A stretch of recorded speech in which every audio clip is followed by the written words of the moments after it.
Hello students, good morning. BA final year की भूगोल की क्लास में स्वागत है आप सभी का। हम सेकेंड प्रश्न पत्र भारत का भूगोल का अध्ययन कर रहे हैं। इसमें हम सिंचाई के साधनों का अध्ययन कर रहे हैं। सिंचाई के साधन आपको पिछले वीडियो में बताए थे, तो आज हम उन साधनों में सबसे पहले नहर का अध्ययन करेंगे। नहरों के बारे में हम बहुत अच्छी तरीके से जानते हैं, क्योंकि हमारा जो क्षेत्र है वो नहरों पे ही आश्रित है। जो नहरें हैं पश्चिमी राजस्थान की एक जीवन रेखा है। नहरों के द्वारा सिंचाई यहाँ संभव हो पाई है। अब जो नहरें हैं, जो भारत का जो सिंचित क्षेत्र है नहरों, उसमें 26% सिंचाई नहरों द्वारा होती है। और जो नहरें हैं वो विशेष तौर से उत्तरी पश्चिमी भारत के मैदानों में ही बनाई जाती है। इसका एक कारण भी है, क्योंकि जो उत्तरी मैदान है वो वहाँ की जो भूमि है वो सॉफ्ट है, मुलायम है, आसानी से नहरें बनाई जा सकती हैं। और दूसरा कारण यह है, जो उत्तर का मैदान है वहाँ जो नदियाँ प्रवाहित होती है वो हिमालय से निकलती है और साल भर उनमें जल रहता है। तो इसलिए जो फसलें हैं उनको आसानी से जल उपलब्ध हो जाता है। जबकि दक्षिण भारत में जो नहरें हैं वो वहाँ सक्सेस नहीं है, क्योंकि पहला कारण तो यह है, वहाँ का जो धरातल है वो ऊबड़ खाबड़ है, पथरीला है, कहीं पर ऊंचाई और नीचाई वहाँ बहुत अधिक है। तो जो नहरें हैं विशेष तौर से उत्तर पश्चिमी भारत के मैदानों में ही बनाई जाती है। इसमें देखो, अब नहरें हैं भारत का, देखो नहरों द्वारा 26% सिंचित क्षेत्र है भारत में। ठीक है, ये नहर के नाम 26% जो सिंचित क्षेत्र है वो नहरों द्वारा है। और जो नहरें हैं वो मुख्य रूप से उत्तरी पश्चिमी मैदानों में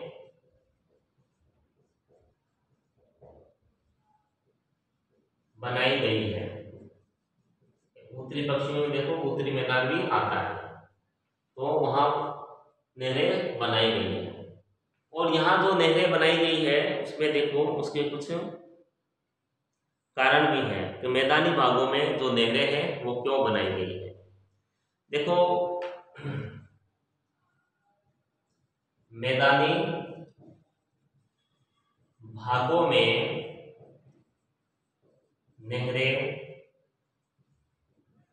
बनाने के निम्नलिखित कारण है। इसमें देखो पहला कारण तो यही है कि यहाँ जो नदियां हैं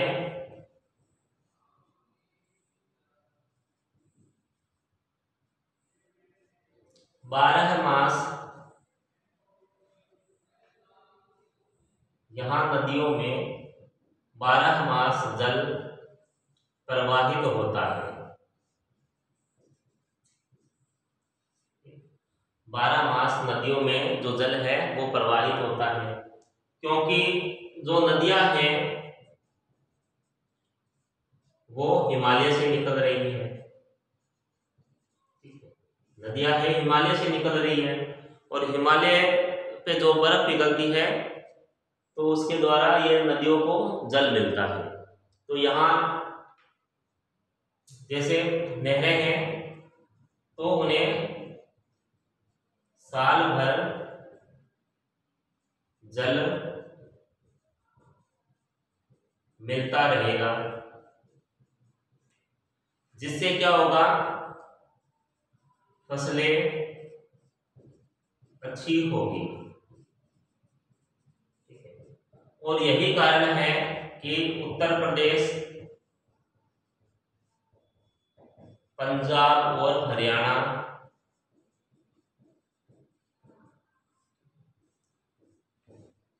ये कृषि के क्षेत्र में सबसे आगे है, क्योंकि यहाँ नहरों का जाल बहुत अच्छा बना हुआ है। तो जो फसलें हैं उनको जल की आपूर्ति होती रहती है। दूसरा कारण ये है, जो उत्तरी मैदान की भूमि कोमल और मुलायम है,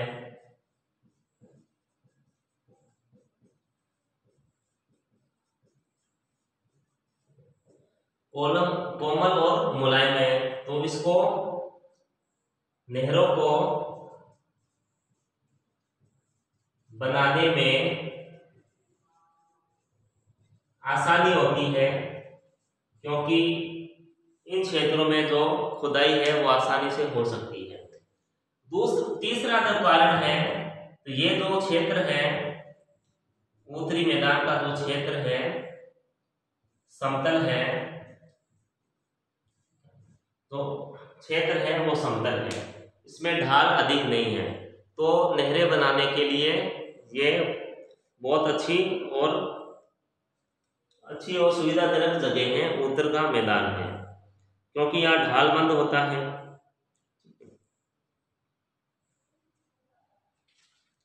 देखो, उसके बाद है इसमें नहरों के प्रकार दिए हैं। ये तो है कि भाई उत्तरी भागों में नहरें वहां अधिक क्यों है, उत्तरी भाग में, तो ये कारण थे। ठीक है, काफी आसान है, ये ज्यादा इसमें नहीं है समझने वाला या कुछ भी। ठीक है, आसान चीजें। उसके बाद देखो, नहरों को दो भागों में बांटा है, एक तो नित्यवाही, नहरों को दो भागों में बांटा है, नित्यवाही और अनित्यवाही। नहरें दो तरह की होती है। पहला है नित्यवाही, दूसरी है अनित्यवाही।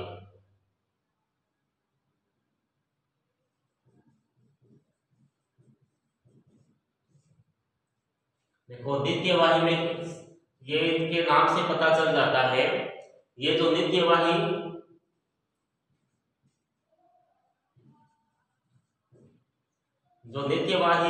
नहर है, इसमें एक तो साल भर जल रहता है इसमें। ठीक है, इन नहरों में, और यहाँ पे बांध बना के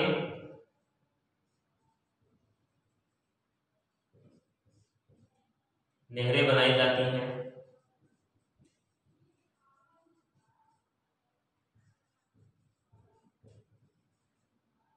साल भर इनमें जल रहता है, क्योंकि जो नदियां हैं वो नित्यवाही नदियां हैं, तो जो नहरें होगी वो भी नित्यवाही नहर होगी, साल भर इन्हें जल मिलता रहेगा।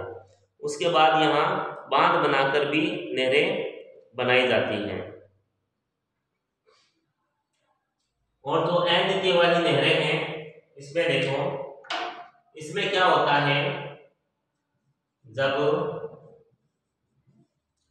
बाढ़ आती है तब ही इन नहरों में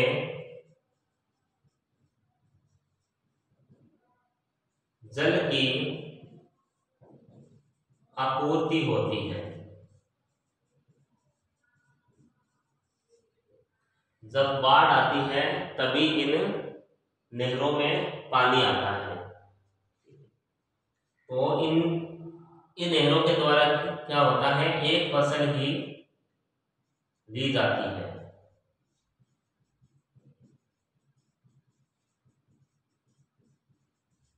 केवल एक फसल ही ली जाती है। ठीक है, वर्षा काल में ये प्रवाहित होती है,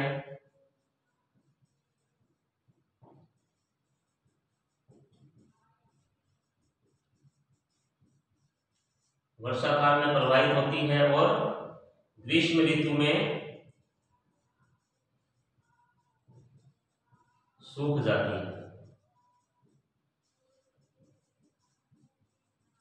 ठीक है, तो दो तरह की नहरें होगी, नित्यवाही और अनित्यवाही। उसके बाद हम लेते हैं नहरों के गुण और अवगुण। देखो पहले नहरों के गुण।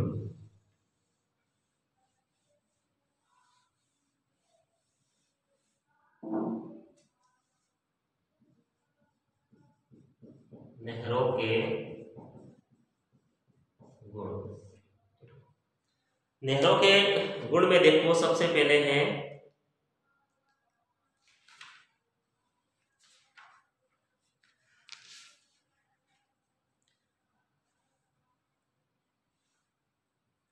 नहरों के द्वारा एक तो आवश्यकता अनुसार जो फसलें हैं उनको जल प्रदान किया जाता है, जिससे कृषि उत्पादन में वृद्धि होती है। ठीक है, नहरों के द्वारा क्या है, पहले गुण में आवश्यकता अनुसार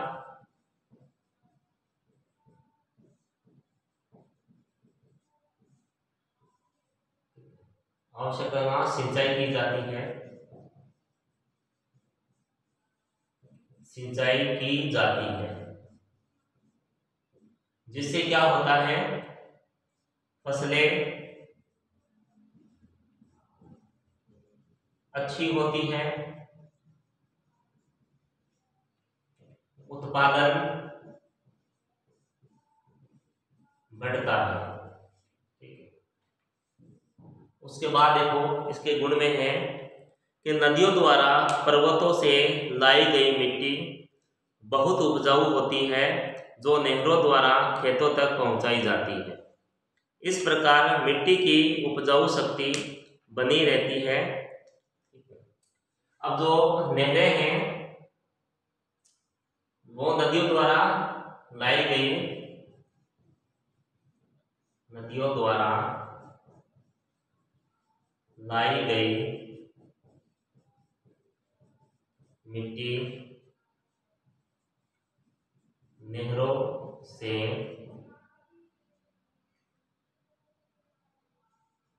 अलग अलग जगह पहुंच जाती है,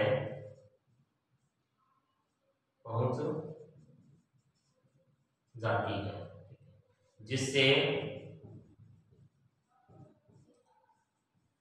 वहां की मिट्टी उपजाऊ हो जाती है। अब देखो जो नहरों में जो जल आ रहा है वो नदियों से आ रहा है, और नदियाँ कहाँ से आ रही है, हिमालय से आ रही है, और अपने साथ उपजाऊ मिट्टी लेके आ रही है। तो जो नहरें हैं, नहरों में जो जल आता है वो नदियों द्वारा आता है, तो नदियों के द्वारा जो मिट्टी है नहरों में पहुंच जाती है, और नहरों से वो फिर खेतों में पहुंच जाती है मिट्टी। तो इससे क्या होता है, खेतों का उपजाऊपन बढ़ता है और फसल उत्पादन अधिक होता है। तीसरा इसका गुण है, नहरों से सिंचाई के साथ साथ जल विद्युत उत्पादन और जल परिवहन का काम भी लिया जाता है। ठीक है, ये तो देखो नहरों से क्या होता है, बांध बनते हैं, बांध बनते हैं। बांध बनने से क्या होता है, फिर जल विद्युत का उत्पादन होता है, जल विद्युत उत्पादन, फिर मछली पालन भी होता है, मछली पालन। उसके बाद जो नहरें हैं वो सिंचाई की काम आती है, सिंचाई प्लस पीने का पानी, पीने का पानी उपलब्ध होता है, पर्यटन को बढ़ावा मिलता है,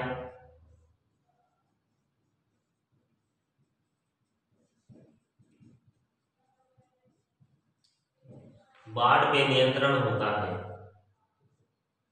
बाढ़ पर नियंत्रण, बाढ़ पे नियंत्रण होता है। तो ये सारे इनके गुण में हैं। उसके बाद अगला है, जो नहरें होते हैं उनमें उनके निर्माण में आरंभ में तो अधिक व्यय यानी खर्चा आता है। आरंभ में जो नहर बनाते हैं उसमें बहुत अधिक खर्चा आता है, लेकिन बाद में नहर बन जाने के बाद नहरें बिना किसी अतिरिक्त व्यय के निरंतर सिंचाई प्रदान करती रहती है। यानी एक बार ही नहर बनाने का खर्चा आता है, उसके बाद कोई अतिरिक्त खर्चा नहीं आता है। जो एक बार नहर बन गई सो बन गई, और फिर उसके बाद निरंतर सिंचाई के लिए जो जल है वो मिलता रहता है। तो ये 4 इसके गुण थे सिंचाई के, नहर के। उसके बाद नहरों द्वारा सिंचाई के अवगुण हैं। नहरों के अवगुण देखते हैं आप।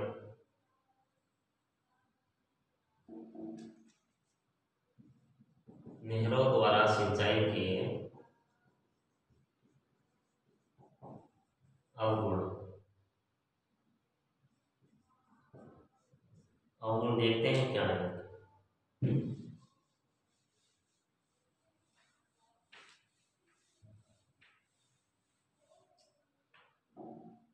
अवगुण में पहला है, देखो, जो नहरों का जो जल होता है वो क्या है, रिसता रहता है।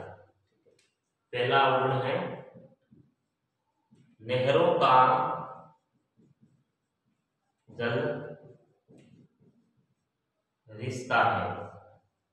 ठीक है, तो जल रिसने के कारण क्या होता है, नहर के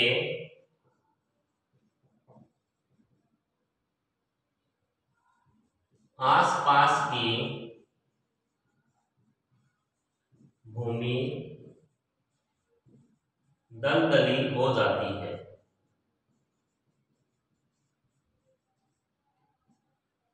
तो जल रिसने से क्या होता है, जो नहर के आसपास की जो भूमि है वो दलदली हो जाती है। दलदली होने से क्या होता है, वहां फसल नहीं होती, फसल नहीं होती। ठीक है, वहां की जो भूमि है वो क्या है, खराब हो जाती है, कृषि के काम में नहीं आती, बंजर हो जाती है। उसके बाद देखो, ठीक है, जो पानी है नहर का वो ठहरता है, जिससे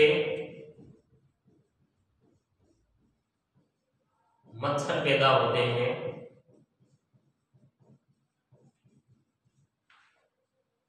और मलेरिया का खतरा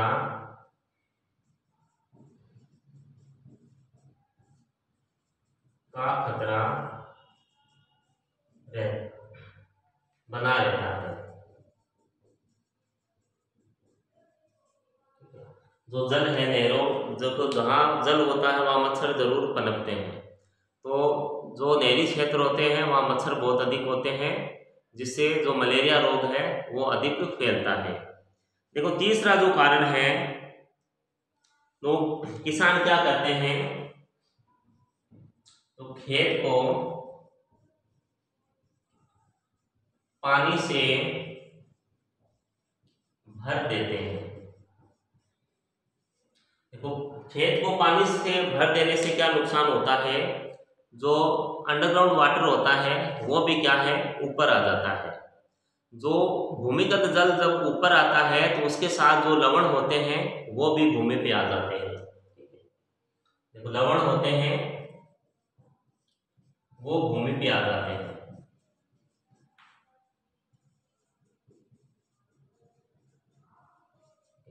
तो अगर लवण जब भूमि पे आ जाते हैं तो वो जो भूमि फिर कृषि योग्य नहीं रहती है, ऊसर भूमि हो जाती है, बंजर भूमि हो जाती है। ठीक है, ये भी एक इसका अवगुण है। उसके बाद देखो, इसमें उदाहरण दिया है महाराष्ट्र का। ठीक है, महाराष्ट्र का उदाहरण है इसमें। महाराष्ट्र में एक नीरा नदी है। ठीक है, उसके कारण देखो क्या हो गया है, 36,000 हेक्टेयर भूमि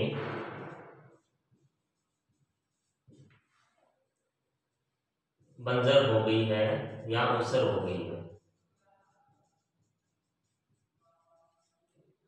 36,000 जो हेक्टेयर भूमि है वो खराब हो गई है नमक की वजह से, क्योंकि खेतों को पानी से भरने से जो अंडरग्राउंड वाटर होता है वो जो भूमि के ऊपर आ जाता है, जो कि जिससे क्या होता है उसमें जो नमक होता है वो भी भूमि के ऊपर आ जाता है और फसलों को नुकसान करता है, खेत को नुकसान करता है। उसके बाद चौथा कारण है, जैसे वर्षा ऋतु में कई बार क्या होते हैं, नहरें होती है उनके जो तट टूट जाते हैं, जिससे नहरों के द्वारा जो निचले क्षेत्र होते हैं वहाँ बाढ़ आ जाती है, जिससे फसलें खराब होती हैं, जन और धन की अपार हानि होती है। पांचवा कारण इसमें यह दिया है कि नहरों द्वारा जो सिंचाई है वो केवल उत्तरी भागों में ही संभव है, जैसे दक्षिण भारत में नहरों द्वारा सिंचाई नहीं हो सकती। ठीक है, तो नहरें जो है हर जगह नहरों द्वारा सिंचाई करना संभव नहीं है। ठीक है, ये तो थी नहरें। तो नेक्स्ट वीडियो में हम कुएं और नलकूप का अध्ययन करेंगे कि इनके द्वारा सिंचाई करने से क्या लाभ है और क्या नुकसान है। आज के लिए इतना ही। तब तक घर पे रहें, स्वस्थ रहें और सुरक्षित रहें और पढ़ते जरूर रहें। धन्यवाद।